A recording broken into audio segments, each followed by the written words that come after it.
ఉన్నది. మరోవైపు బీఆర్ఎస్ శ్రేణులు అదేవిధంగా ప్రజలు తమ గుండెల్లో ఉన్న కేసీఆర్ ను ఎవరు చెరపలేరు, మీరు గోడల మీద రాతలు మాత్రమే చెరపగలమని చెప్పి చెప్తున్న వేళ బీఆర్ఎస్ మీద అవాకులు చెవాకులు పేలుతూనే ఉన్నారు. మరి ఇక్కడ చూసుకున్నట్టయితే ఏదైతే మంత్రి మన ఎంపీ ఉన్నటువంటి చామల కిరణ్ కుమార్ రెడ్డి, మరి ఇక్కడ చామల కిరణ్ కుమార్ రెడ్డి కూడా ఏదైతే మరి రజతోత్సవాలు టీఆర్ఎస్ పార్టీకి నిర్వహిస్తున్నారా బీఆర్ఎస్ పార్టీకి నిర్వహిస్తా ఉన్నారా అని చెప్పి మరి ఇక్కడ తానేదో చెలేప్తులు విసురుతున్నట్టుగా మరి ఇక్కడ అవగాహన రాహిత్యంతో ఆయన చేసిన మాటలను కూడా మనం ఇక్కడ ప్రధానంగా గమనించాలి. ఏదైతే మరి టీఆర్ఎస్ గా ఆవిర్భవించింది, మరి టీఆర్ఎస్ ఆవిర్భవించి 4-5 ఏళ్లు కూడా కాలేదు, మీరు 25 ఏళ్ల రజతోత్సవ సభ ఏ విధంగా నిర్వహిస్తా ఉన్నారు అని చెప్పి ఆయన మాట్లాడుతున్న అంశాన్ని ఒక్కసారి కనుక పరిశీలించినట్టయితే, నిన్న తుపాకీ రాముడు వాళ్ళ నాయన బిడ్డల్లో కాబట్టి తుపాకీ రాముడికి భారతీయ రాష్ట్రీయ సమితికి ఇస్తున్నాం. నాకు తెలిసి తెలంగాణ రాష్ట్రీయ సమితి అనే పార్టీ 2001లో 2000లో స్టార్ట్ అయినట్టుంది. తర్వాత దానితోటే మీరు అధికారంలోకి వచ్చి బాగా దోసుకున్న తర్వాత మీకు భారతదేశాన్ని పేరు పెట్టి భారతదేశాన్ని కూడా దోసుకోవాలన్న ఆలోచన వచ్చి టీఆర్ఎస్ ని బీఆర్ఎస్ గా మార్చిన మీరు మరి 25 సంవత్సరాల మీ కార్యక్రమం రేపు జరగబోయే 27వ తారీఖు సభ బ్యాక్ డ్రాప్ లో బీఆర్ఎస్ ఉంటుందా, భారతీయ రాష్ట్రీయ సమితి ఉంటుందా, తెలంగాణ రాష్ట్రీయ సమితి ఉంటుందా అని ఒక పార్లమెంట్ సభ్యులుగా కాదు అడిగేది నేను. ఒక తెలంగాణ పౌరునిగా మీ పార్టీ స్టాండ్ ఏంది, మీ పార్టీ బ్యాక్ డ్రాప్ లో ఏం పెడుతుంది?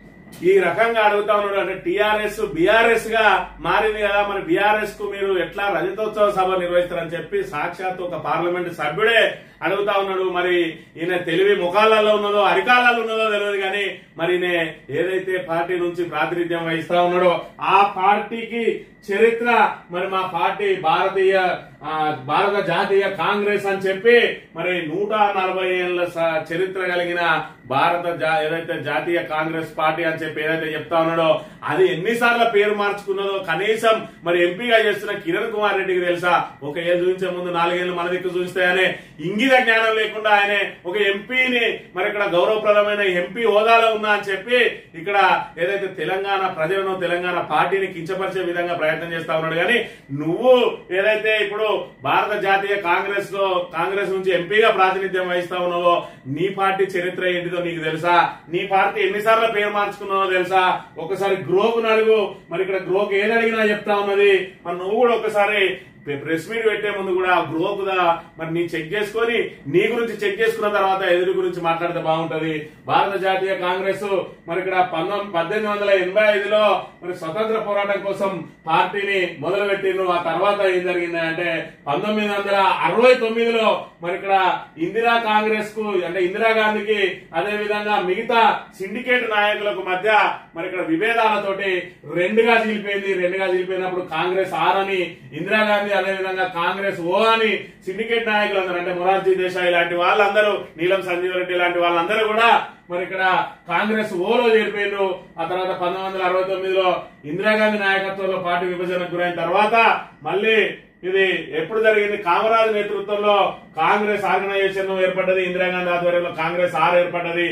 మరి దాని తర్వాత 1978లో ఏం చేసింది? ఇండియన్ నేషనల్ కాంగ్రెస్ అని చెప్పి మరి ఐ కాంగ్రెస్ బ్రాకెట్ లో ఐ పెట్టి ఇందిరా కాంగ్రెస్ అని చెప్పి మరి ఇక్కడ 1978లో మరి భారత జాతీయ కాంగ్రెస్ ను ఇందిరా కాంగ్రెస్ గా మార్చింది. ఆ తర్వాత చూసుకున్నట్లయితే మళ్ళీ ఇక్కడ నుంచి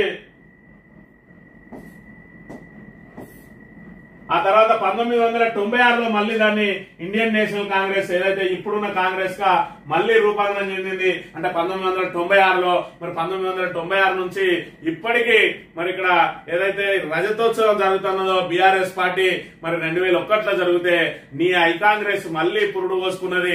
ఏదైతే మరి ఇక్కడ కాంగ్రెస్ ఆర్ గా ఆ తర్వాత కాంగ్రెస్ ఐగా ఆ తర్వాత మళ్ళా ఇండియన్ నేషనల్ కాంగ్రెస్ గా 1996 నుంచి చేస్తే మరి నువ్వు 1885 ఎందుకు లెక్క తీసుకుంటున్నావు? మరి ఇక్కడ 1885 నువ్వు లెక్క తీసుకున్నప్పుడు బీఆర్ఎస్ పార్టీ 2001 లెక్క తీసుకుంటే తప్పేమన్నది. నువ్వు ఒక మరి ఇక్కడ ఎంపీ అయి ఉండి నీకే ఇంగిత జ్ఞానం లేకుండా మాట్లాడితే సామాన్య ప్రజలకు ఎట్లా తెలుస్తుంది? నీ 1996 అంటే ఇప్పటికి నువ్వు 29 సంవత్సరాలే అయితే అన్నది. మరి నువ్వు కూడా గుర్తుపెట్టుకో, 140 ఏళ్ళ ఘన చరిత్ర కలిగిన కాంగ్రెస్ అని చెప్పి ఎక్కడ పెట్టకు. కాంగ్రెస్ అంటే సరిపోద్దా? మరి ఇక్కడ నీది ఏదైతే ఓ కాంగ్రెస్ ఐ కాంగ్రెస్ మరి ఇప్పటి నుంచి ఇండియన్ నేషనల్ కాంగ్రెస్ మళ్ళా 1885లో ఏ పేరుతో అయితే పెట్టినో దాన్ని 1996లో పునరుద్ధరించారు. కాబట్టి నీది 29 ఏళ్ల పార్టీ అంటే మరి బీఆర్ఎస్ 25 ఏళ్ల పార్టీ అని ఒప్పుకుంటారు, లేదంటే 4 ఏళ్ల పార్టీ అని ఒప్పుకుంటారు, బీఆర్ఎస్ అని ఒప్పుకుంటారు. నీది 140 ఏళ్ల చరిత్ర కలిగితే మరి టీఆర్ఎస్ ఇప్పటికి కూడా టీఆర్ఎస్ అయినా బీఆర్ఎస్ అయినా ప్రజలందరూ వెలిసేది మరి ఇక్కడ తెలంగాణ పార్టీ. తెలంగాణ మీ మంత్రి అన్నాడు మరి జై తెలంగాణ అనగానే ఎవర్రా జై తెలంగాణ అంటాడు. జై తెలంగాణ అంటే టీఆర్ఎస్ వాళ్ళు అనుకుంటారు. మనం జై తెలంగాణ అనొద్దు, జై కాంగ్రెస్ అనాలి, లేకపోతే జై రాహుల్ గాంధీ అనాలి అని చెప్పి నిండు సభలో ఏదైతే సభా స్థలికి పోయే సమయంలో మరి జై తెలంగాణ అంటే అలా వైపు గుర్రుగా చూసి వాళ్ళని వారించిన విషయం సోషల్ మీడియాలో వైరల్ గా మారుతున్న అంశాన్ని మనం ఇక్కడ చూడవచ్చు.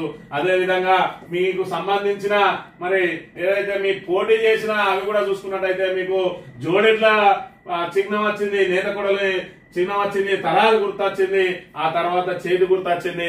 ఈ రకంగా మారుకుంటూ వచ్చింది. మరి ఇక్కడ బీఆర్ఎస్ ను విమర్శించే ముందు కొంచెం అన్న కాంగ్రెస్ నాయకులు తెలివి తెచ్చుకొని మాట్లాడాలి. మరి ఇక్కడ 140 ఏళ్ల చరిత్ర కలిగిన కాంగ్రెస్ పార్టీ అని మరి మీరు ప్రజలను మభ్యపెట్టి ప్రజలకు ఎవరికి చరిత్ర తెలియదని చెప్పుంటే ఇలా గ్రోకు కొడితే మీ చరిత్ర మొత్తం బయట పెడతా ఉన్నది. ఇదంతా గ్రోకు నుంచి వచ్చిన సమాచారమే. ఒక్కసారి గ్రోకులో కాంగ్రెస్ పార్టీ ఎన్నిసార్లు పేరు మార్చుకున్నది అని చెప్పి తెలుగులో కొట్టి చూడండి. గ్రోకులో మొత్తం కాంగ్రెస్ పార్టీ చరిత్ర మొత్తం చెప్తుంది.